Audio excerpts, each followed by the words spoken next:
Queridos alunos do Instituto Online Brasil, sejam todos muito bem-vindos à nossa terceira aula do curso O Dom Divino do Perdão, aqui no podcast do Instituto Online. Eu sou o William, sou o diretor do Instituto Online, e hoje eu tenho o prazer de estar aqui com o irmão Tiago Barreto, que vai dividir comigo essa oportunidade de aprendizado aqui hoje. Tiago, seja muito bem-vindo.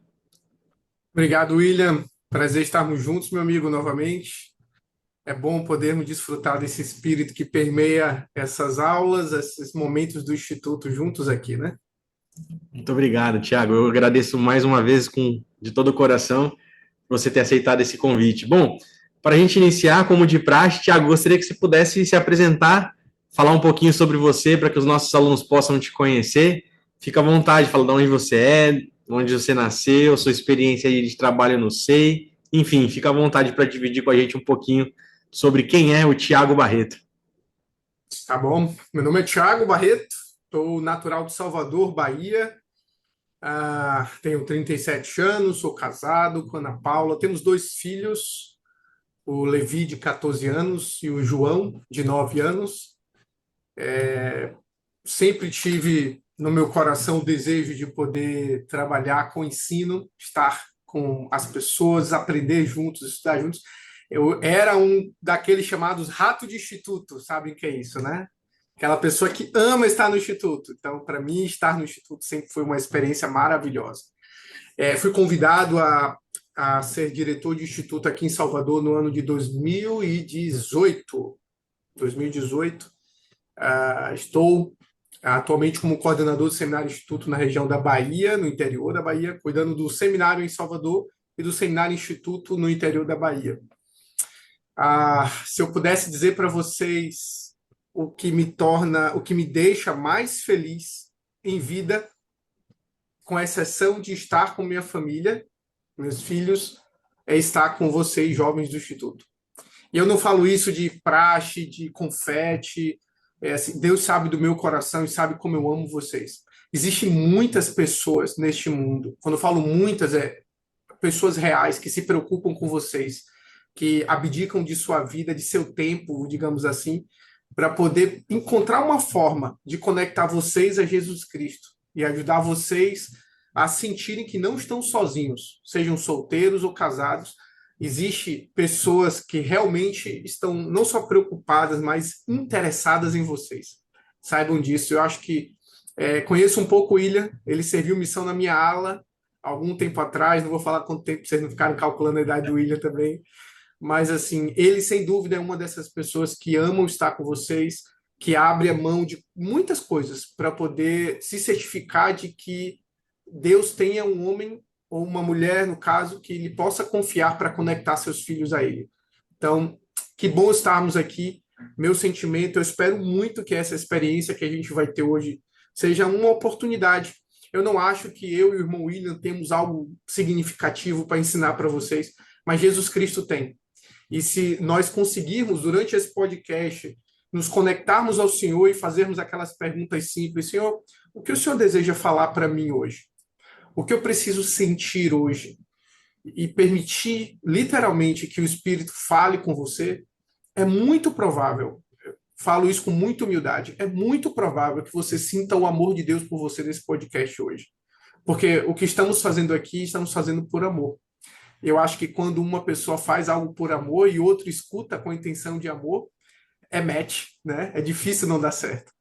Então, amigo, obrigado novamente. Estou animado para a gente aprender juntos pelo Espírito e ajudar os colegas, os jovens que estão do outro lado, a sentirem o que o Salvador tem para eles nesse dia de hoje.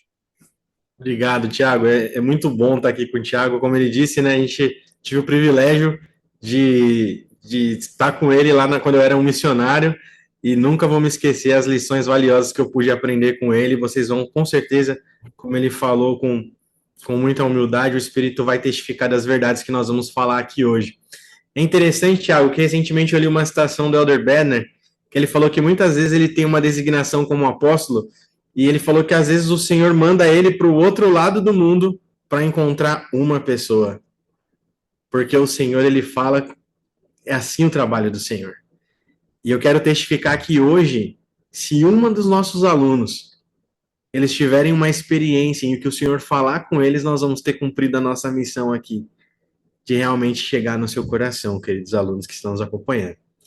Bom, hoje nós vamos trabalhar parte da nossa terceira aula, ela remete a 2 capítulos especiais do livro Dom Divino do Perdão, o capítulo 4 e o capítulo 5.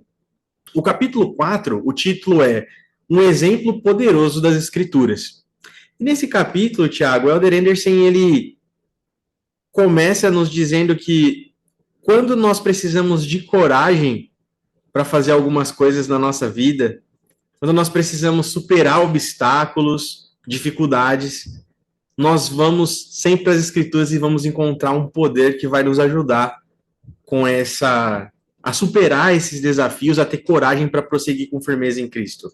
E ele diz as seguintes palavras, um recorte que eu fiz aqui, ele disse assim: quando necessitamos de coragem adicional para nos ajudar um desafio particularmente assustador, nos lembramos de pessoas nas Escrituras que enfrentaram e venceram obstáculos semelhantes ou até maiores. A fé, a coragem, a força e a determinação daqueles a quem admiramos podem cimentar nossa própria resolução e dar-nos ânimo ao encararmos as nossas próprias montanhas escarpadas.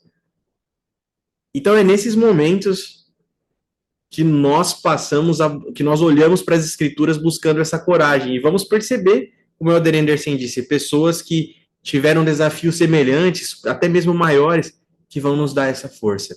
E eu começo aqui, Tiago, gostaria muito de ouvir os seus sentimentos a respeito desse ponto, né, inicial. Por que as Escrituras elas têm esse poder de nos dar essa coragem e essa força para superar esses obstáculos na vida? Por que um jovem do Instituto vai encontrar força nas Escrituras para superar os desafios que ele tem passado em sua vida? Obrigado por essa excelente pergunta, William. Tem algo que, quando se é um jovem adulto na igreja, a gente começa a entender a transição de jovem para jovem adulto. Tem um fator muito importante, que é tomar decisões para a vida. Né? Quando a gente se torna adulto, as decisões não são mais que roupa eu vou vestir, né? Ou se eu vou jogar bola, ou se eu vou sair com minhas amigas. A decisão é que carreira eu vou seguir, com quem eu devo me casar, sirvo ou não a missão, qual é o momento de servir, devo manter relacionamento com fulano, ciclana ou não. São decisões que a gente sabe que a gente não quer errar nessas decisões, né, William? São coisas que a gente realmente quer tomar a decisão certa. Porém, nosso processo de decisões na vida ela não é influenciado só pelo nosso discernimento. Ela é influenciada pelos fatores que influenciam nossa vida. Dependendo dos amigos que você tenha, dependendo de sua condição emocional, você pode estar inclinado para tomar decisões que talvez em outras circunstâncias você não tomaria, né? Então, eu acho que o primeiro ponto, William, sobre entender a importância, o poder que as Escrituras têm para nos ajudar a encontrar esse tipo de força, essa coragem, é entender as circunstâncias em que a gente vive para tomar decisões. Né? Eu queria te pedir a oportunidade de explicar um pouco sobre isso, na verdade, dividir um pouco sobre isso. Eu acho importante primeiro entender o desafio que enfrentamos nos dias de hoje na hora de fazer escolhas. Olha, seja uma escolha de ajudar a receber forças, escolhas que nos ajude a ter coragem. E o desafio é que existem muitas coisas ao nosso redor tentando nos contar mentiras. E quando nos alicerçamos em mentiras, mesmo sem perceber, ok? Mesmo sem notar que estamos nos alicerçando em uma meia-verdade, para tomar decisões na vida, a gente sofre muito. E um dos meios, por exemplo, qual é uma das coisas que nos confunde na hora de tomar decisões? Nosso cérebro. Porque na tentativa de nos proteger, o meu cérebro e o seu, ele é capaz de criar conclusões equivocadas, sabe? E às vezes negativas sobre nós mesmos, sobre outras pessoas. Por exemplo, quando uma pessoa comete um erro, ou quando alguém erra com você, dependendo de como o meu emocional e o seu emocional tem enfrentado desafios na vida, é possível que nosso cérebro tire conclusões muito equivocadas que acabem, inclusive, induzindo a gente a tomar decisões completamente contrárias ao que seria melhor para a gente. Quantas vezes na vida uma ferida de outra experiência interferiu na decisão de outro processo? Não estamos falando de aprendizado, Estamos falando de traumas, né? Porque uma coisa é a gente amadurecer e utilizar nosso conhecimento para tomar decisões. Outra coisa é a gente acumular medo, acumular Sim. frustrações, que abalam o nosso senso de segurança e acabam influenciando em uma decisão. Seja de, por exemplo, rapaz, devo ou não conversar com aquela pessoa para entregar meu currículo? Ah, não, não, já que a pessoa vai pensar isso de mim. E o senhor às vezes está dizendo assim, ó, eu coloquei essa pessoa no seu caminho para isso. Só que o medo, a ansiedade, né? Ou a frustração de ter feito isso e não ter dado certo, fala ou não com aquele rapaz, ele é tão interessante. Ah, não, que nada, eu não vou não. Vai que não dá certo, eu não vou passar vergonha. E às vezes Deus colocou aquele rapaz, depois de tanto tempo, alguém que está no mesmo nível espiritual que o seu, para poder vocês se conhecerem. Entende? Então, assim, o cérebro da gente, ele é capaz de, infelizmente, nos enganar. Né? Outro fator, que é o mais, para mim, o mais covarde dos fatores que atrapalham nossos processos de decisão, é o que Satanás faz, que é utilizar a filosofia dos homens mesclado com a escritura. É, isso assim, é tão sutil a maneira que Lúcifer faz isso no dia de hoje, seja através da sociedade ou de redes sociais. Quem nunca aqui? Eu queria muito que seria legal, William, se nós estivéssemos em uma sala cheia, né? Que a gente pudesse interagir com eles nesse momento. Eu sei que muitas mãos levantariam. Quem nunca aqui ouviu um vídeo ou um Reels no Instagram, no YouTube, de alguém que veio com uma verdade decisória que tocou em uma ferida sua? Por exemplo, o problema é que você se importa demais. Pare de se importar. É hora de pensar em você. Quem Fácil, nunca? fácil Não é encontrar. fácil por quê? Massageia nossa ferida. Quanto de nós estamos frustrados enquanto tentamos fazer algo por alguém ou enquanto tentamos fazer coisas que são certas, mas parece que não dão certo? Aí dá uma hora na tentativa de se proteger, a gente pensa, não vou mais me expor. Mas pensa se todos os profetas decidissem assim, né? Se José do Egito, que a gente está estudando Vem Segue nessa semana, se na primeira encarceragem dele dissesse assim, olha, senhor, não está certo isso não, na minha bênção patriarcal eu vou ser profeta, se o negócio ficar sendo preso, acusado, não, desisto, viu? Não me envolva mais em nada. Entende? Imagina se outras pessoas, imagina quantas coisas em sua vida vão vir exatamente depois do sofrimento. Nossa. Então, é tão perigoso a gente guiar nossa vida por vídeos de Instagram e YouTube. Não esse aqui, mas os outros cujo propósito não é te ajudar a se conectar a Cristo, é tentar te dar uma resposta rápida. E convenhamos, irmãos e irmãs, vocês que estão nos ouvindo, a sua vida nunca foi pautada por respostas rápidas. Você sempre teve que pagar um preço para entender o que Deus está tentando te falar, porque Deus ele não quer te tratar como fantoche. Ele quer te ajudar a receber a revelação um pouco aqui e um pouco ali, porque ele sabe que você é capaz de desenvolver-se, em vez de apenas ser guiado para tudo, como Lúcifer queria fazer no início do plano. Então, assim, é muita coisa tentando atrapalhar nossa experiência de ser guiado na Terra. Então, Lúcifer, nosso cérebro, as pessoas, aí se pergunta, irmão Thiago, mas e aí? Aí complica, né? Não dá para tomar decisão com isso tudo tentando atrapalhar. Então, aí que entra, né? O que o Senhor profetizou sobre esses tempos que estamos vivendo agora? E o que é que ele propôs para ajudar? Temos uma escritura em 2 Nef 28, 21. Eu pedi para o William nos ajudar com essa escritura. William, você poderia ler para a gente, por favor, 2 Nef 28, 2 Nef, capítulo 28, os versículos 21 e 22, por favor? Claro, vamos lá. Diz assim, ó. E a outros pacificará e acalentará com segurança carnal, de modo que dirão: tudo vai bem em Sião. Sim, Sião prospera. Tudo vai bem. Assim o diabo engana suas almas e os conduz cuidadosamente ao inferno. E eis que outros ele lisonjeia, dizendo-lhes que não há inferno. E diz: eu não sou o diabo, porque ele não existe. E assim lhes sussurra aos ouvidos até agarrá-los com as suas terríveis correntes, das quais não há libertação. Chamou a atenção, William, nesses versículos. Tiago, enquanto você estava me falando, não teve como não lembrar do discurso do presidente Oaks que ele deu algumas semanas atrás, quando ele falou que o inimigo ele se tornou eficaz em disfarçar a verdade. De modo que se a gente não tiver o Espírito, nós vamos ser enganados. Então, quando eu olho para essa escritura, é literalmente desenhando, o profeta de Deus desenhou hoje e naquela época também, no livro de Mórmon, como ele faz. Então, é essa segurança que muitas vezes o seu coração quer, mas não é a segurança que vem do Senhor. Então, ele está tentando, como o Tiago falou, misturando as verdades eternas com filosofias dos homens, tentar te fazer acreditar, tentar fazer a gente acreditar. Não, tá tudo bem. Não tem certo e errado. Você pode ficar tranquilo que as coisas estão indo bem. Tudo está indo bem. Até que ele vai fazendo o quê? Sussurrando e a ponto de agarrar, conforme diz aqui no final do 22, né? Com as suas terríveis correntes. Ele fala que fará isso cuidadosamente, não é? Eu acrescentaria de um Reels para outro.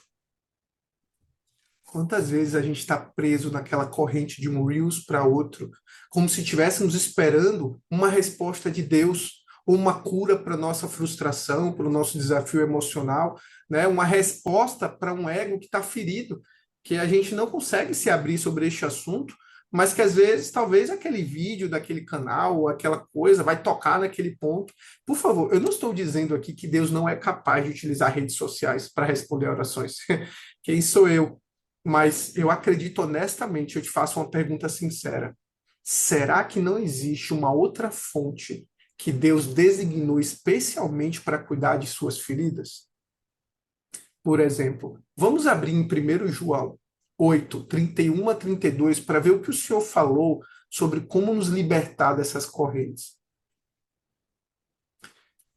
William, você pode ler para a gente, por favor? Posso sim. Jesus dizia, pois, aos judeus que criam nele: se vós permanecerdes na minha palavra, verdadeiramente serei meus discípulos, e conhecereis a verdade, e a verdade vos libertará. O que lhe chamou a atenção, meu amigo, nesses versículos? Eu gosto muito de pensar já quando o Senhor ele nos, nos pede para que nós possamos permanecer na sua palavra. E quando nós permanecemos na palavra do Senhor, isso tem uma indicação clara de que somos seus discípulos. E é a verdade que vai nos libertar, né? Não é como você falou, não são os reels, não são as filosofias dos homens, que talvez vai te dar uma segurança momentânea, mas o que vai te libertar é a verdade. E nós precisamos permanecer na palavra do Senhor para que esse poder de libertação possa estar disponível para a nossa vida. Eu testifico disto que você acabou de dividir com a gente. E assim, eu queria muito poder estar com vocês pessoalmente para poder olhar em seus olhos. E se você puder olhar, se você estiver ouvindo, não estiver vendo o YouTube, eu queria te convidar para parar um pouquinho, olhar para a tela, porque eu queria falar isso olhando para você. Eu quero testificar para você, para quem está nos ouvindo, mas especialmente para mim mesmo, que estudar as Escrituras com um coração sincero, com real intenção de entender, uma verdade que mude nosso coração imaturo. Eu prometo que o Espírito do Senhor vai testificar e te mostrar algo que você deve atentar e melhorar em seu comportamento. Eu sei que isso acontece. Confie. A verdade vinda dos profetas de Deus e das Escrituras vão preencher o seu vazio. Eu quero que vocês saibam que eu não acredito mais nisso. Não é mais fé. Eu tenho um conhecimento perfeito. Em minhas fraquezas, em minha imperfeição. Eu não acredito porque eu sei, porque meus vazios têm sido preenchidos. Agora, se você quer ter sua própria experiência, ou talvez você precisa reviver essa experiência, porque muitos que estão ouvindo a gente, William, já sabem disso. Só estão tão atolados em suas feridas que esqueceram disso. Porque é muito mais rápido ir para um Reels. Então, eu queria que você encontrasse uma dor no seu coração hoje. Algo que tem te incomodado, tem tirado sua paz, sabe? Aquilo que está se acumulando dentro de você, mas que você ainda não se sentiu segura ou seguro de abrir com alguém. Escreva esse assunto. qualquer que seja o assunto. Depois, pesquise na biblioteca do Evangelho algum discurso de conferência sobre este assunto. E, em paralelo, encontre alguma coisa nas Escrituras, especialmente na vida de Jesus Cristo, em que ele está ensinando sobre isso. Se você pensar, mas Tiago, o que eu estou passando, Cristo não ensinou sobre isso. Eu quero te convidar a finalmente utilizar a tecnologia de uma maneira mais ainda inteligente do que vocês já usam. Pega o chat GPT, escreve um prompt mais ou menos assim. Considere os ensinamentos de a Igreja de Jesus Cristo, do Santo dos Últimos Dias e dos seus profetas vivos, de citações das conferências gerais e dos versículos ensinados por Jesus Cristo. Considere o seguinte desafio pessoal. Enfrentar, 3 pontinhos, você coloca nos 3 pontinhos o desafio. Pode ser um vício, pode ser um desafio emocional, um conflito familiar, um medo, um transtorno. Escreve lá o desafio. Depois peça ao chat GPT. Encontre respostas baseado nas escrituras e nos profetas vivos, um desse prompt, né? Que me ajudem a lidar com esse desafio. Fiz uma atividade do Instituto, uma aula do Instituto, onde todos os jovens foram convidados a criar um prompt parecido com esse e colocar o desafio. Muitos deles começaram a chorar. Alguns disseram, parece uma bênção patriarcal vindo para mim. Porque as escrituras é uma bênção patriarcal. É de um pai. Ele quer nos dar a verdade. Então, por favor, aceite que seus vazios podem ser preenchidos com a verdade. Paguem esse preço. E vocês vão saber por vocês mesmos que Deus não precisa guiar sua vida com respostas rápidas. Ele precisa guiar sua vida com a verdade. Só que as verdades, meus amigos, quero lhe abrir um parêntese aqui. As verdades, elas machucam às vezes. As verdades exigem mudanças.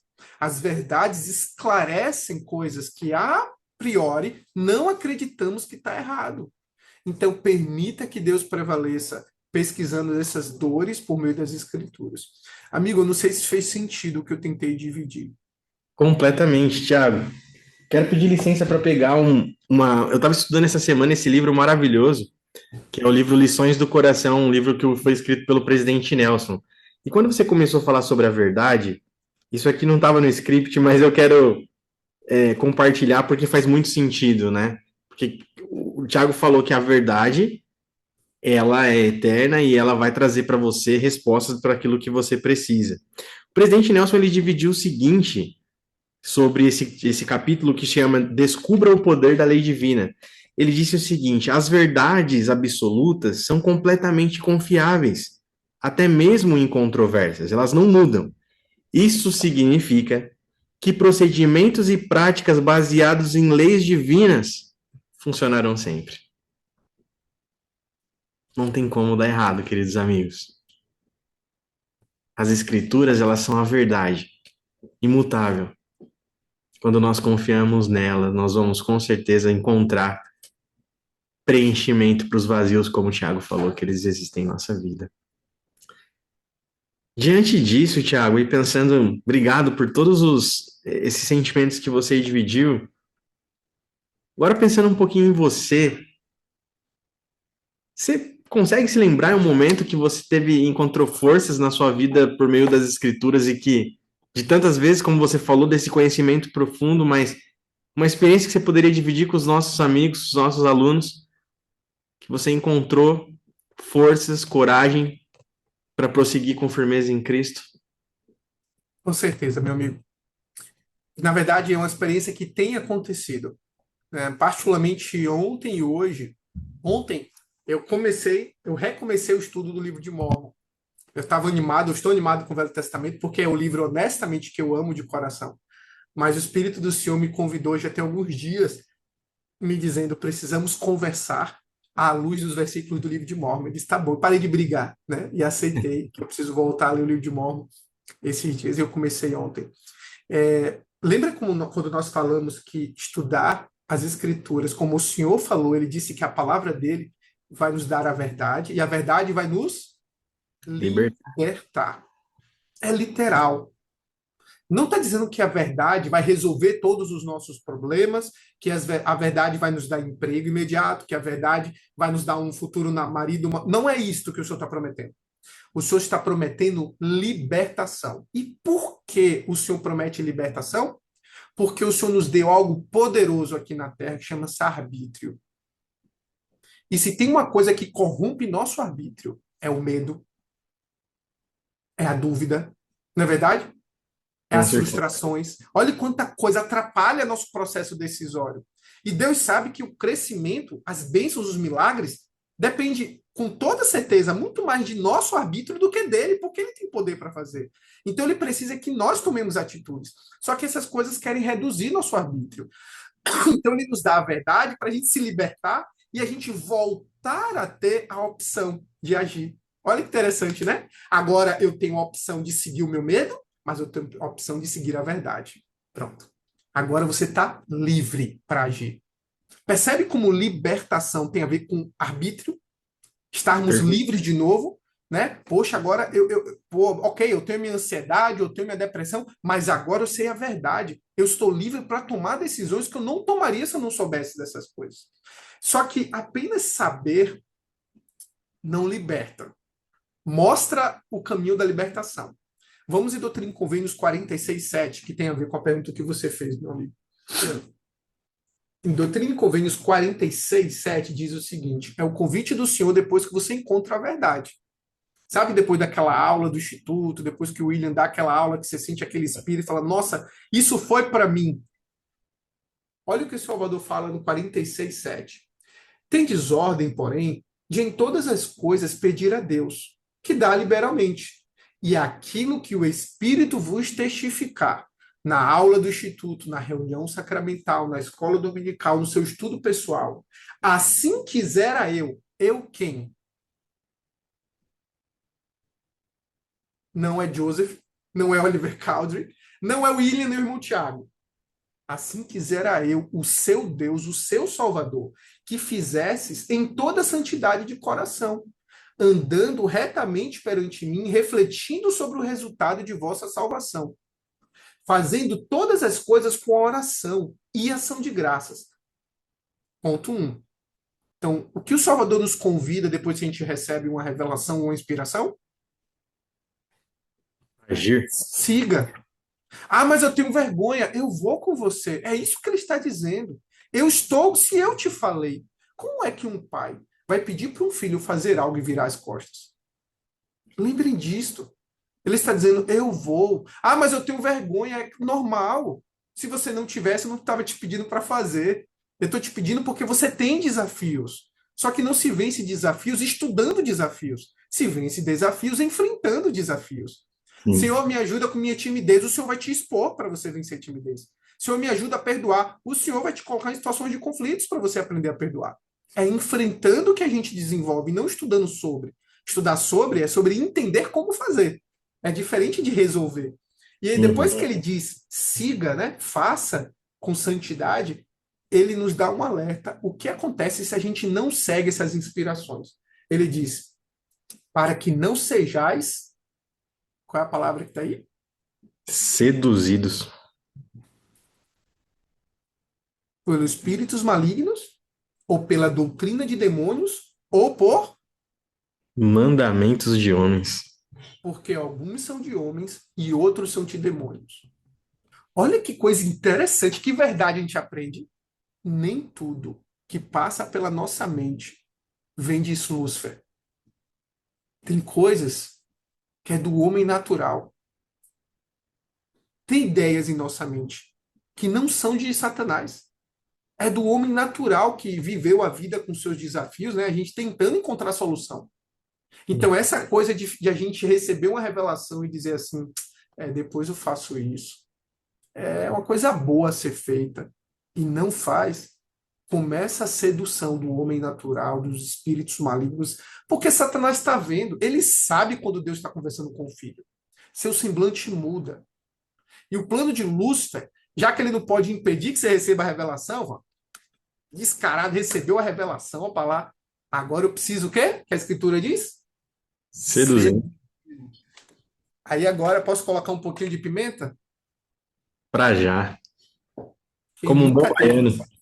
como que é, meu amigo? Como É um bom assim mesmo, baiano. um bom baiano. Quem nunca teve a experiência de estar, eu vou demonstrar para a gente entender que Lúcifer não está de brincadeira. Só um tolo vai viver nessa terra sem aceitar que Lúcifer está o tempo todo tentando atrapalhar.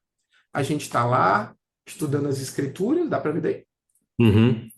né? E aí chega uma notificação. Aí você vai no Facebook, no Instagram. Aí aquele sentimento que você teve de fazer uma atitude que vai começar a colocar sua vida em rota de novo, que vai começar a colocar sua vida na rota de um milagre, na rota de mudanças, foi seduzido por outra Uhum. coisa. Então, um conselho da minha pró do seminário. Ela falava isso para desligar o celular, mas depois ela ensinou com a tecnologia que tem uma maneira melhor. Se tiver conectado com Deus, se desconecte do mundo. Menos Wi-Fi, mais pai. É o que ela botava na frase lá. Sabe? Porque você precisa decidir. Se você estiver falando com seu pai, quem é que tem que ter acesso a essa conversa? Quem é que tem autorização para interromper um momento sagrado entre você e seu Deus? WhatsApp? Instagram? É sério que essas coisas têm essa autoridade toda? Só se você permitir. Então, o primeiro contato que Jesus Cristo fez com Lúcifer no deserto não foi: olha, não seria bom você me propor essas coisas. Ele falou: aparta-te de mim, desliga. Não, você não vai interferir. Eu só tenho 10 minutos no dia para estudar as escrituras. Meu Wi-Fi está ligado para quê? Por favor, não estou dizendo aqui que temos que sendo contra a internet. Eu estou te convidando a pensar o que é que tem te seduzido quando você está tentando se conectar com seu pai. É o barulho em sua casa? Sai daquele ambiente. Eu testifico que você e Deus vão encontrar um local. Mas vá para um local onde você não vai ser seduzido. Esteja em um modo que você não vai ser seduzido. Mesmo que você tenha que pegar as escrituras físicas. Tudo bem se você não consegue. Vai para a escritura física. Tá? Mas pensa sobre isso. Deus está dizendo: eu preciso que você faça, filho. Porque não existe mudança no sentimento, mas na fé e na ação. E aí entra a minha experiência que eu queria dividir com você. Ontem, eu estava reestudando, como eu falei, o livro de Mormon, e aí eu escrevi para mim mesmo o que eu convidei a vocês a fazerem, que era anotar uma preocupação minha. E eu vou compartilhar com vocês. Uma preocupação que eu tive, meus filhos estão crescendo, e eu tive no meu coração esses dias que eu gostaria de ser um pai melhor. Eu gostaria de ajudar eles a se tornarem alguém melhor do que o que eu tenho feito. E eu disse ao Senhor que eu estaria disposto a fazer as mudanças que Ele achasse que eu precisasse fazer. E eu pedi perdão a Ele por entender que eu não posso voltar atrás, mas que eu queria fazer algo melhor a partir de agora. E que quando eu estudasse o livro de Mormon, que Ele pudesse falar comigo, porque se Ele falasse, eu iria anotar. Então eu comecei a ler o capítulo 1. No versículo 1, eu vou pedir para o William me ajudar também, mas no versículo 1 diz o seguinte: eu, Nefe, tendo nascido de bons pais, recebi, portanto, alguma instrução em todo o conhecimento de meu pai, e tendo passado muitas aflições no decurso de meus dias, fui, não obstante, altamente favorecido pelo Senhor em todos os meus dias. Sim, havendo adquirido um grande conhecimento da bondade e dos mistérios de Deus, faço por isso um registro de meus feitos durante minha vida. Pensando na minha pergunta de tentar me tornar um pai melhor, de tentar ajudar meus filhos, a minha família, a primeira coisa que eu identifiquei aqui foi: nossa, Nefe passou muitas aflições, mesmo sendo obediente.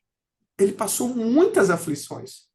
Então, quer dizer que minha obediência a Deus, meu esforço de obedecê-lo, não vai me privar de aflições.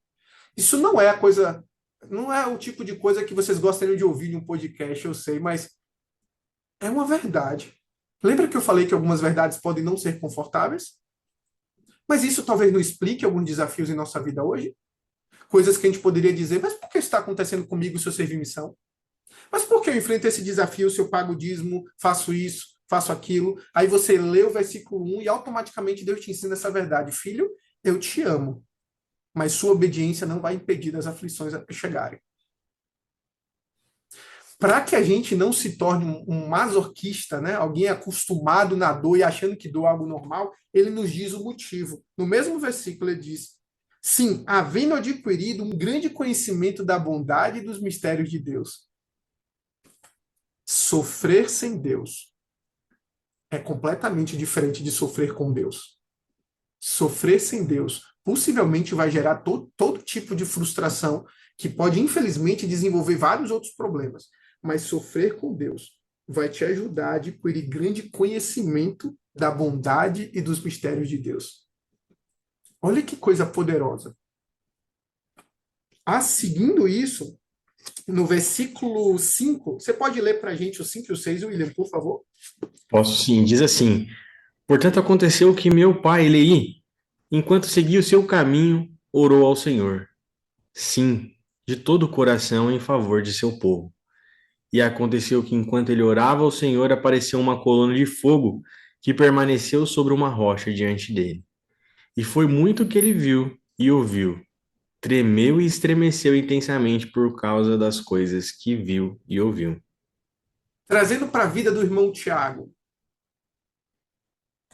que conselhos aí a gente pode identificar nesses versículos?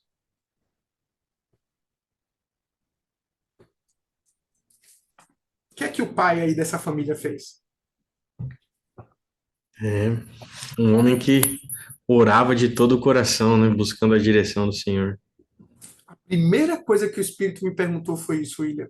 Tiago, qual foi a última vez que você orou de todo o coração pelo seu povo? William, quem é seu povo hoje? Ah, inicialmente são os meus, né? Então aqui, ó, vou pegar Não para é isso? Olha aí. Olha isso. Olha o povo de William aí. Esse é o povo um, não tem jeito.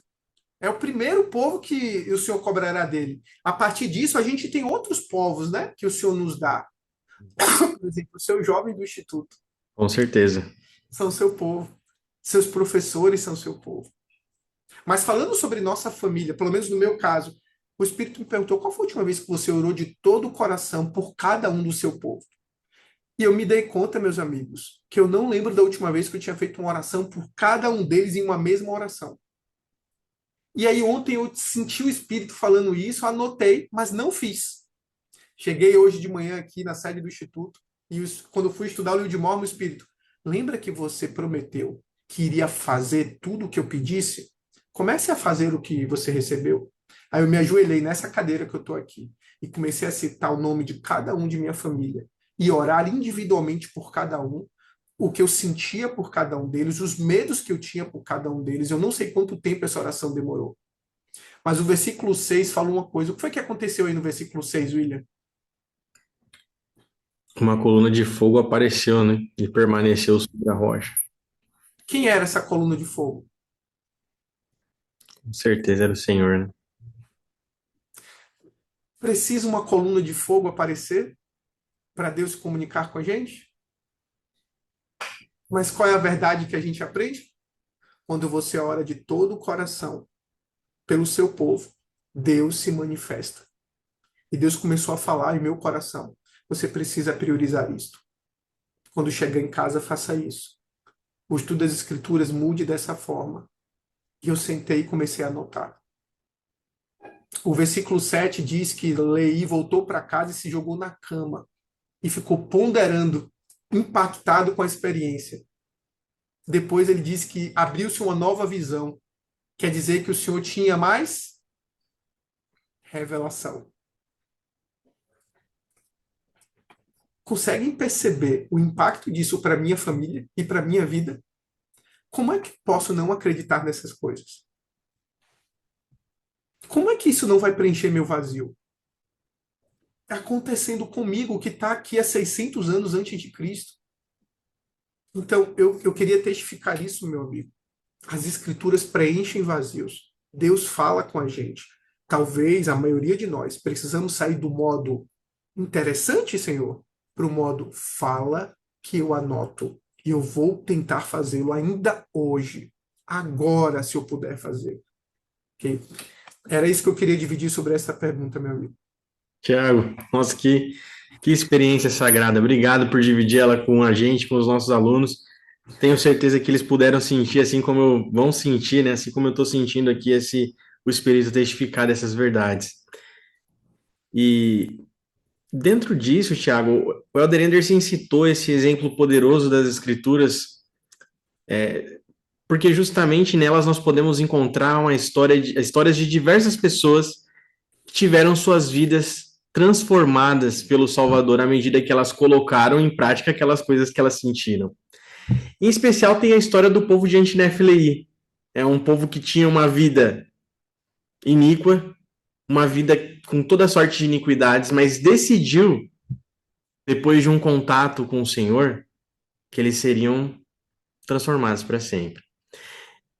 E me impacta muito pensar que todas as pessoas que tiveram esse contato com o Senhor, que tiveram esse encontro com o Salvador, suas vidas elas mudaram para sempre. E não foi diferente com esse povo. E pensando um pouco nisso, Tiago, o Elder Anderson ele fala sobre essa decisão de eles terem feito algo que é muito impactante, né? Porque eles enterraram as armas de guerra que eles possuíam.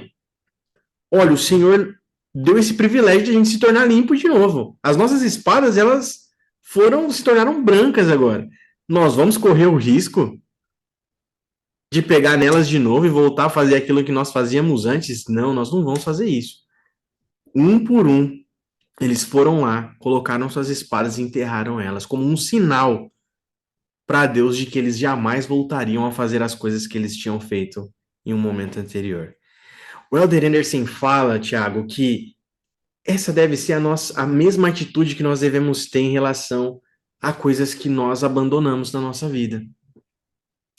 Então, quando nós nos propomos a nos arrepender e deixar de lado algumas coisas que estavam prejudicando o nosso espírito, nós precisamos enterrar essas coisas. Não como o presidente Christopherson disse, com os cabos para fora, né? Que algumas coisas, às vezes, a gente enterra, parece que o cabo para fora, que qualquer momento corre lá e pega de novo, né? Deixa eu ver onde eu enterrei, tá fácil. Mas ele disse que não, essa mudança ela tem que ser profunda. Ele diz assim, significa que uma vez que estejamos no processo de arrependimento, e nos tornamos brilhantes e limpos por meio do sangue do Cordeiro de Deus, enterramos qualquer coisa que nos leve ao lugar que nós estávamos antes de nos arrepender. E ele completa com uma citação do presidente Kimball, que diz que nós precisamos evitar locais, condições, circunstâncias onde o pecado ocorreu para que a gente não corra o risco de voltar lá. Tiago, agora pensando nisso, eu fiquei pensando nos nossos jovens. Eu fiquei pensando naquela pessoa que às vezes está passando por uma situação, está lutando para deixar algum mau comportamento, para deixar o pecado, mas às vezes enfrenta essa dificuldade de ter que mudar o entorno. Como é que um jovem consegue, Thiago? Como é que nós podemos conseguir ter forças para, sabe, enterrar de vez essas coisas? E talvez não, muitas vezes nós vamos ter que mudar o entorno, deixar amizades, deixar pessoas que não nos fazem não nos trazem coisas boas para que nós possamos ter essa firme decisão de seguir a Cristo e não voltar mais atrás. Qual que é o seu conselho para que um jovem do Instituto tenha força para enterrar essas armas e não voltar mais a pegá-las? Obrigado, meu amigo. Você está tocando em um ponto bem sensível para muitas pessoas, né?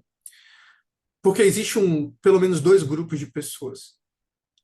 Aquelas que ainda não entenderam que tem certos comportamentos que são não só errados, mas lhe fazem mal. Uhum. E, naturalmente, talvez sejam a raiz de muitos males que têm acontecido em suas vidas. Eu estou falando daqueles que, por algum motivo, ainda sustentam um orgulho no coração, achando que não está tão errado assim, sabe? Tá tudo bem se eu fizer um pouco. Eu não estou aqui julgando, por favor, não me entendam mal. Mas muitas vezes em nosso processo de se aproximar de Cristo, a gente vai ter que, aos poucos, começar a se afastar do que nos trazia segurança no passado. E quando eu falo segurança, é naquilo que nos, digamos, nos satisfazia e nos fazia sentir bem a respeito da vida. Às vezes a gente quer viver um outro tipo de evangelho, um evangelho em que o arrependimento funciona do meu jeito, né? Os critérios para me arrepender eu que estipulo. Às vezes a gente fica tentando classificar se foi pecadão, pecadinho, pecado médio, Uhum. né? E aí a gente cria um novo conjunto de leis chamada o Evangelho de Tiago, o Evangelho de William, o Evangelho de Marcelo. E sabe, Deus não sente raiva da gente por isso, mas com certeza ele está ansioso para o dia que você e eu começarmos a tomar a decisão não só de abandonar o pecado, mas de abandonar a crença de tentar resolver sozinho. Talvez o maior desafio da vida, meus amigos, não é abandonar o pecado, é não aceitar o fato de que tem certos desafios que só vão ser enfrentados com Jesus Cristo. Quando Cristo fala nas Escrituras, sem mim nada podereis fazer, ele não está sendo simbólico. Ele não está sendo metafórico.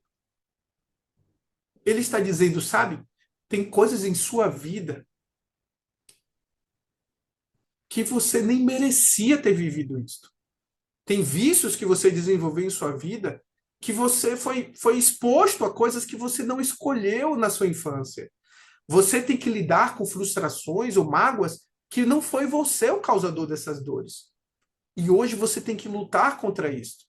E em vez de tentar criar uma ideologia de que não, eu sei lidar com isso, por que não se ajoelhar aos pés do Salvador e dizer: ajuda a minha incredulidade? Me permite, Senhor, quebrantar esse coração e me ajuda a ter um coração novo. Quando o Salvador fala em João 14, né? Eis que eu sou o caminho, a verdade e a vida, ele está dizendo: eu sei como te ajudar a lidar com isso em um caminho novo. Eu tenho a verdade que vai preencher esse vazio. E eu, nos seus momentos emocionalmente instáveis, é eu que vou te dar vida. Porque eu sou o caminho, a verdade e a vida. E sem mim você não vai conseguir. Então, William, eu acho que o primeiro ponto é a gente tomar a decisão de que precisamos nos unir a Jesus Cristo. Porque a verdade que vem de Cristo vai começar a nos dar uma força que a gente não tem sozinho. Que é uma força, amigos, que vocês estão me ouvindo agora. A força de aprender a dizer não. Não é a vontade de dizer não. Esqueçam isso. Muitas coisas na vida não fazemos por vontade, fazemos porque o Senhor nos impulsiona a fazer. É a força de dizer não. Não para algumas pessoas, William, como você falou, estabelecer limites. Talvez você viveu uma infância, a nossa vida sem limites, né? Onde as pessoas podiam invadir nossos limites, onde a gente não tinha decisões próprias, não tínhamos opinião, ficávamos vulneráveis na infância, e a gente cresce com um adulto que é maduro, firme e autossuficiente. Não existe se a infância teve vários buracos desse, né? A gente vai precisar estabelecer novos limites, esses limites vindo do Salvador. E quando você pergunta isso, William, e eu pensei muito sobre esse ponto, eu acredito que um caminho que a gente pode aceitar é começar a estabelecer novos rótulos na gente. Porque é muito comum as pessoas rotularem. Ah, William, olha, nossa, William, hein? Quem diria? Você era assim, você era assado, agora está na igreja, né? Será que você está sério com isso? E às vezes a gente mesmo se rotula, né? Pô, estou aqui de gravata, de terno, sou um líder na igreja, mas olha, eu sou tão imperfeito. Mas às vezes a gente não entende que a mudança, amigos e amigas, começa na raiz, no coração, e aos poucos começam a frutificar no comportamento. No discurso do Elder Relland, o Quórum dos 12 Apóstolos, ele não era apóstolo ainda, foi em 2015, um dos meus discursos prediletos de conferência geral, tá? Se algum de vocês estudar esse discurso ou conhecer depois, compartilha com ele aí, quero saber quem é você, porque eu amo esse discurso. O nome do discurso é Santo dos Últimos Dias, continuem tentando fazer o melhor.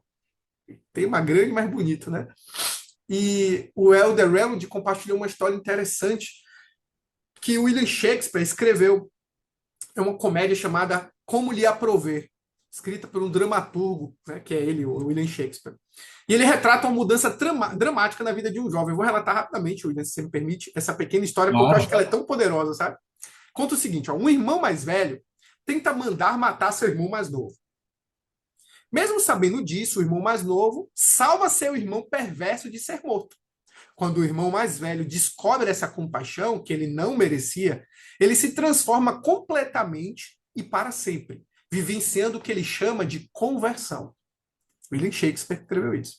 Mais tarde, várias mulheres procuram o irmão mais velho e perguntam-lhe: Foste tu quem tramaste continuamente a morte de teu irmão? O irmão mais velho responde: Fui eu, mas não sou mais. Não me envergonho em dizer-lhe quem uma vez fui, porquanto minha conversão é para mim doce e faz de mim quem hoje sou.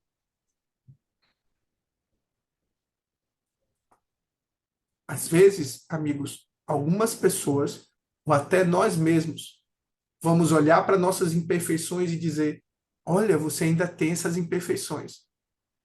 Mas nós precisamos, em nome de Jesus Cristo, bater firme no chão e dizer: um dia eu fui assim, mas eu não sou mais. O que acontece hoje é que eu não sou perfeito e que eu ainda luto e que o meu Salvador, assim como esteve com Davi e com Jonas, não me abandonará enquanto eu estiver lutando. Não tenho vergonha em dizer-lhe de quem um dia eu fui, porquanto minha conversão para mim é doce e faz de mim quem hoje sou. Nas palavras de William Shakespeare. O Elder Rayland terminou dizendo: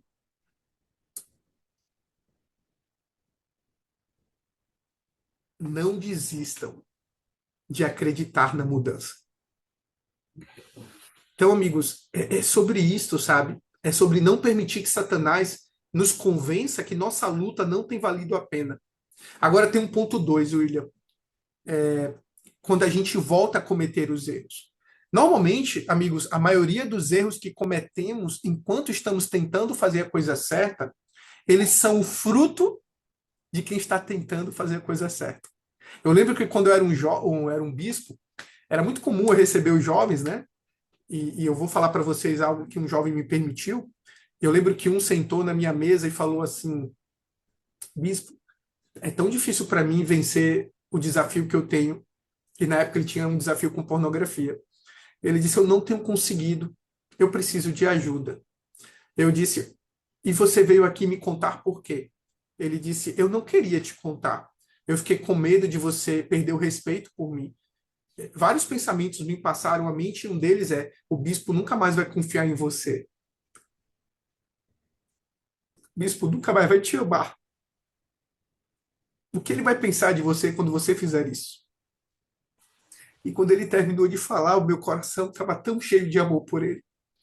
Não era um amor meu, sabe? Eu não conhecia muito aquele jovem, então eu sabia perfeitamente que aquele sentimento estava vindo do Pai. E eu disse para ele: eu confio mais em você agora do que em qualquer outro momento na igreja hoje. Você é alguém que eu confio, porque é alguém que escolheu ser um discípulo. Naquele dia, eu já era um líder na igreja, era do sistema educacional, mas eu ainda não entendia o que era ser um discípulo. Eu pensava que os discípulos não cometiam erros, sabe? Eu achava que os discípulos não tinham fraquezas. Mas naquele dia o Espírito me disse: você está diante de um discípulo de Cristo. Alguém que tenha coragem de continuar tentando. Então, vocês que estão nos ouvindo agora, e desculpe aí essa interrupção, eu acho que eu estou falando, e o William também, para muitos discípulos que estão tentando fazer o melhor. Não deixem Satanás criar esse roteiro maligno e satânico de que suas imperfeições te tornam alguém ruim. O hipócrita é alguém, infelizmente, ruim. Quando você tenta esconder as coisas, quando você tenta justificar seus pecados, quando você tenta minimizar o que você fez, isso é hipocrisia, isso é ruim.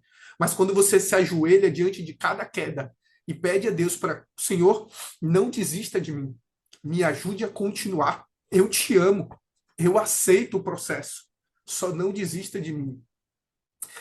O irmão Brad o Wilcox, que vocês já devem ter ouvido falar dele, né? Ele fez um discurso poderoso. Ele contou a história de um rapaz que tinha mais ou menos essa experiência, né? Foi uma experiência muito parecida com a minha.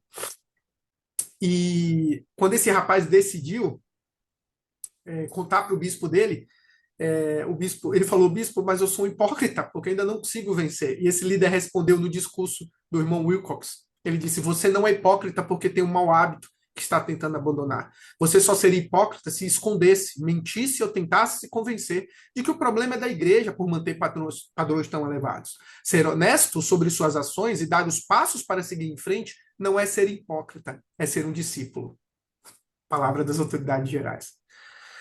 O Elder Richard Scott ensinou: o Senhor encara de modo diferente a fraqueza e a rebelião.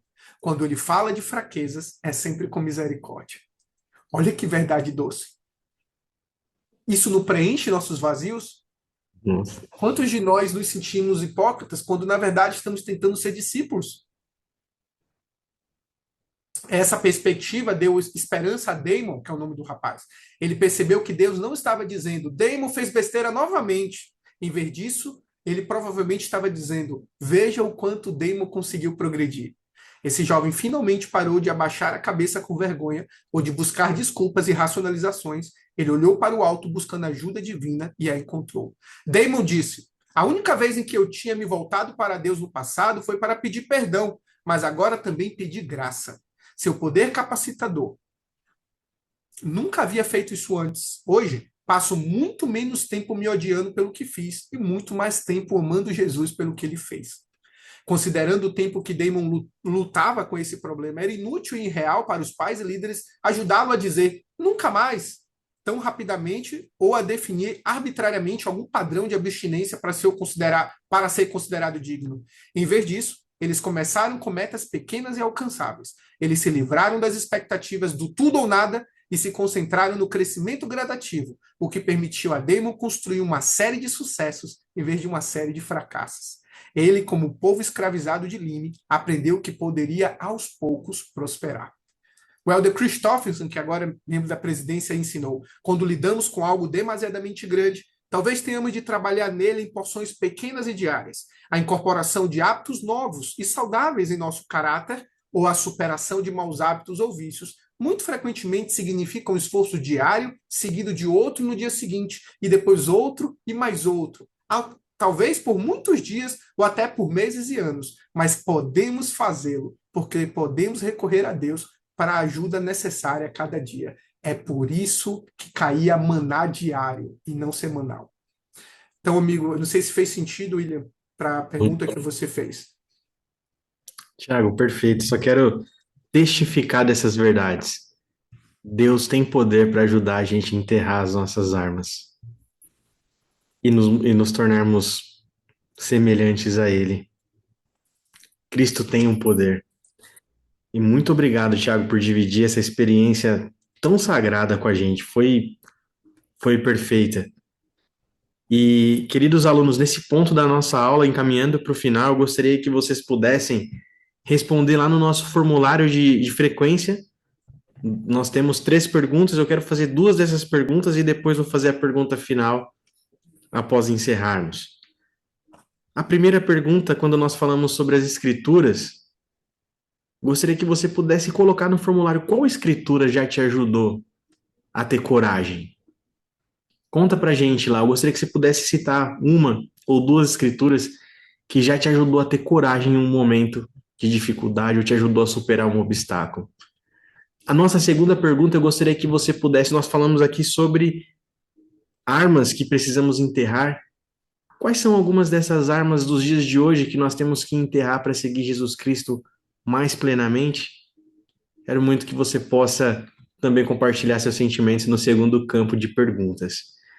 Tiago, quero agradecer imensamente por você ter aceitado esse convite, por termos aqui partilhado de verdades tão profundas. Eu quero terminar compartilhando com você algo que no capítulo seguinte, no capítulo 5, se chama O Despertar para Deus. E esse título ele é muito poderoso, porque eu fiquei pensando qual foi o momento da minha vida em que eu realmente despertei para o Senhor. Eu era da igreja desde pequeno, mas confesso que nem sempre tive um testemunho forte da verdade. Muitas vezes fui para a igreja porque meu pai me levantava de manhã e falava que era bom que eu fosse para a igreja. Mas em um momento da minha vida, eu tive esse despertar para Deus. Foi o momento que eu tive minha primeira experiência com o Senhor e que me ajudou a estar aqui hoje, a permanecer nesse evangelho. E o Elder Anderson, ele disse, Tiago, que onde quer que nós estejamos no nosso caminho do discipulado, nós devemos abrir os nossos olhos de despertar mais plenamente para Deus. Ele cita o presidente Nelson que disse: quando você começa a captar, mesmo que seja apenas um vislumbre de como o Pai Celestial o vê e daquilo que ele confia que você possa fazer, a sua vida nunca mais será a mesma. Eu quero, Thiago, para a gente terminar essa aula de hoje, que você pudesse dividir com a gente como é que nós podemos ter uma visão mais clara da nossa identidade divina. Porque o presidente Nelson ensinou isso, né? À medida que a gente descobre quem a gente é, nossa vida nunca mais vai ser a mesma. Nós vamos ter esse despertar para Deus. Como é que nós vamos fazer isso, Thiago? Como é que eu tenho uma visão mais clara de quem realmente eu sou, para que esse conhecimento ele possa transformar minhas atitudes e as minhas escolhas? É uma ótima pergunta, meu amigo. Eu não tenho uma resposta para isso, mas eu posso dividir com você um pouco da minha experiência e eu oro para que na minha fraqueza o Espírito possa moldar a resposta pessoal para cada um, tudo bem? Perfeito. Eu sinto que, eu não sei como funciona na vida da maioria das pessoas, mas o que eu tenho acompanhado com os jovens da igreja ao longo dos anos é que esse despertar começa a acontecer aos poucos, né? Eu não consigo imaginar um evento único.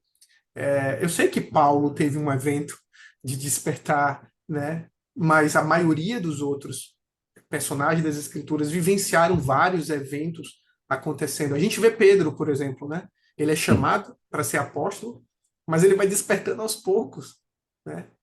Mas algo que eu percebo nas Escrituras, William, e percebo na minha vida, é que esse despertar tem muito mais a ver com minhas experiências de dor do que com minhas experiências de bênçãos.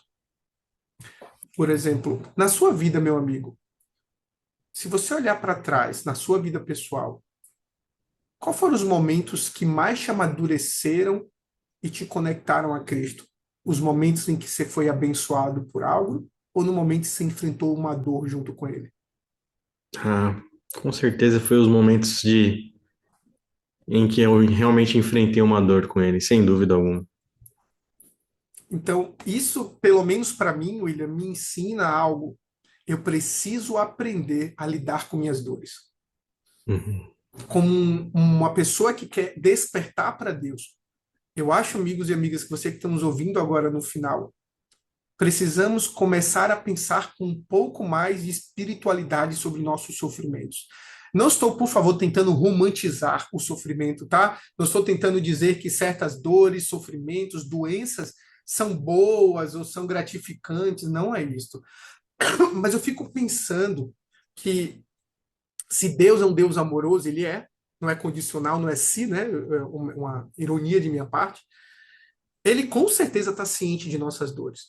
E o propósito dele não é nos destruir, não é nos incapacitar emocionalmente, mas o propósito dele é nos despertar. E Paulo, Pedro, João, William, Tiago, vocês que estão ouvindo, eu acredito sinceramente que tem certas dores em sua vida que só estão acontecendo porque o pai quer te conectar ao filho. E às vezes a gente fica resistindo a esse processo, sabe? Porque a gente quer ter o controle de tudo. A gente quer ter certeza de que as coisas vão dar certo. A gente quer jejuar, orar, obedecer, estabelecer a data em que o milagre tem que acontecer ou um prazo em que as coisas têm que se resolver. A esposa do Elder Holland nos ensinou algo poderoso. É uma frase que eu levo comigo, William. Eu escrevi para mim mesmo, sabe? Eu nunca, acho que essa frase não teria impacto em minha vida se não fosse lida no momento de sofrimento. Ela disse: Fé em Jesus Cristo, a sua fé em Jesus Cristo, não é fé enquanto você encontrar algo para se segurar. Enquanto houver alguma coisa para eu me segurar, sabe? Para me esconder, sabe? Qualquer coisa que eu precise acreditar que não seja Deus para que uma determinada coisa aconteça. Sabe quando você tenta tudo e não dá certo? Aí você chega um momento na vida que você nem sabe como amanhã vai ser. Você não sabe, sabe? São 12 anos de fluxo de sangue, você já tentou tudo. Você está lá naquela pia, naquele poço de Betseba e já tentou entrar e nunca consegue. Percebe que é nos momentos em que não tem mais nada para se segurar, que literalmente a fé cresce e o despertar acontece. Eu não estou dizendo, irmãos e irmãs, que Deus não quer que a gente organize nossa vida, planeje as coisas. Mas eu estou nos convidando a ser um pouco mais humildes. E, às vezes, simplesmente aceitar que Deus sabe o que fazer. Que nós não temos um conhecimento de tudo. E deixar na mão dele. Fazer tudo a nosso alcance. E deixar na mão dele. Se o Senhor está em suas mãos, eu não tenho a mínima ideia como as coisas vão ser daqui para frente. Eu acho que isso, William, começa um processo de despertar nas pessoas. É quando a gente quebra a ideia de que a gente está controlando as coisas. A maioria de nós precisamos viver a experiência de despertar quando não temos mais nada para se segurar. A gente só tem ele agora para confiar e para fazer. Seja na busca de um emprego, seja no tratamento de uma doença terminal, seja enfrentando uma atração pelo mesmo sexo, seja lidando com o vício, seja tendo que lidar com a frustração de não ter um pai presente. É o momento em que você deixa de se alicerçar sobre uma mágoa, sobre uma raiva, sobre um medo, sobre algo que te fizeram e você diz, Senhor, agora é com o Senhor. Eu confio no Senhor. Eu aceito que não tem uma solução para isso. Eu não sei o que fazer, Senhor. Ajuda a minha incredulidade. Eu acho, amigo, que quando a gente se permite acreditar que a nossa vida está sendo governada por um Deus vivo e real e amoroso, os despertares começam. E a minha vida tem sido assim. Nas minhas imperfeições, claro, mas o Senhor tem me ensinado várias vezes, o tipo, agora é sua vez de agir, vá lá, faça. E às vezes ele diz, agora deixa comigo, nem tente resolver. Você não sabe fazer isso. E não é de conhecimento, é que isso cabe a mim. Tem coisas que cabe a Deus. Às vezes a gente quer mudar coisas que é Deus que tem que fazer, né? O Neff disse que a graça nos basta depois de tudo que pudermos fazer. E tem momentos, irmãos e irmãs, que a gente vai precisar fazer aquela oração de joelhos e dizer, Senhor, fiz tudo que eu acredito que poderia fazer. Agora é com o Senhor. Percebe que cada uma dessas pessoas que citamos teve um despertar. Né? Não foi o momento da cura no manto de Cristo, não foi a água no olho, foi ao longo dos anos o despertar. Até que Cristo cumpriu. Hoje eu li uma frase, William, para terminar e prestar meu testemunho junto, que diz assim, a experiência mais incrível na vida de um discípulo não é esperar o dia em que o milagre vai acontecer, é olhar para trás e notar quem você se transformou enquanto o milagre não acontecia. Sabe? Quem a gente vai se tornando enquanto não tem uma orla do manto para curar meu fluxo de sangue. É quem eu estou me tornando enquanto ninguém chega para me curar da minha cegueira. É quem eu estou me tornando enquanto eu tenho atração pelo mesmo sexo. Quem eu estou me tornando ao me aproximar de Cristo enquanto minhas expectativas, meus desejos justos não acontecem. Eu acho que no fim não vai ser a experiência com Cristo que vai despertar a gente, mas vai ser a experiência de estar buscando Cristo. Como Bruce R. McConaughey falou no fim da vida dele, em um processo muito delicado de um câncer terminal, quando ele prestou aquele testemunho bem famoso, né, no YouTube, quando ele diz, não será surpresa alguma quando eu ver ele, porque eu o conheço. Eu acho que é isso, amigo. É sobre a gente conhecer ele antes de vê-lo. E não é possível conhecer Cristo nas bênçãos. Nós podemos ser gratos a ele nas bênçãos, mas vamos conhecer ele naquilo em que ele foi conhecido, na dor, no sofrimento, onde nós podemos descer abaixo de coisas que na nossa vida a gente diria, eu não suporto se isso acontecer. Aí Deus permite e ele diz, você não suporta sozinho. Comigo você consegue. Porque se eu descer, eu posso ajudar quem descer também. Então, eu testifico, William, que o evangelho de Cristo, não o evangelho de Tiago, o evangelho de Cristo preenche vazios, ele tem o poder, não de resolver todos os problemas imediatos, mas de nos transformar enquanto os problemas não se resolvem, de nos tornar um homem melhor, uma mulher melhor. E um casamento, uma família, um solteiro que decide fazer do evangelho seu modelo de vida, ele tem uma promessa: paz nessa vida e vida eterna no mundo vindouro. Não existe outra forma de ter paz sem viver o evangelho nessa terra. Eu sei que ele nos ama, confio nele. E às vezes tenho que pedir para ele várias vezes: ajuda a minha incredulidade, Senhor. Não desista de mim. Enquanto eu errar, enquanto o Senhor ver no meu coração disposição para te amar, tenha paciência com minhas imperfeições e me ajuda a me transformar no processo. Então, eu testifico dessas coisas, meu amigo, em nome de Jesus Cristo. Amém. Amém. Tiago, muito obrigado mais uma vez por você ter aceitado esse convite e por ter esse tempo aqui tão especial de muito aprendizado e de experiências que nós pudemos aqui sentir o Espírito testificar dessas verdades. Não esqueça de uma frase que eu ouvi do Elder Jeffrey Holland. Ele disse: o extremo do homem é a oportunidade para Deus. Eu testifico dessa verdade. O momento em que nós muitas vezes acreditamos que não tem mais uma chance, que tudo está perdido, o Salvador ele nos mostra que ele é poderoso para fazer todas as coisas. Muito obrigado por você que acompanhou a nossa aula até agora. A pergunta final, como sempre, de todas ao final de nossas aulas, gostaria muito que você pudesse escrever no nosso formulário o que o Espírito falou com você nessa aula de hoje. Escreve lá, vou adorar ler as suas impressões. O que o Senhor falou com você por meio dessa aula de hoje? Eu sei que Ele falou contigo e eu sei que realmente ao aplicar essas coisas que você sentiu em seu coração e agir, o Senhor ele vai transformar a sua vida. Muito obrigado e esperamos vocês na nossa próxima aula. Tiago, obrigado mais uma vez por dividir esse momento com a gente. Um abraço, meu amigo. Um abraço, pessoal. Bons estudos.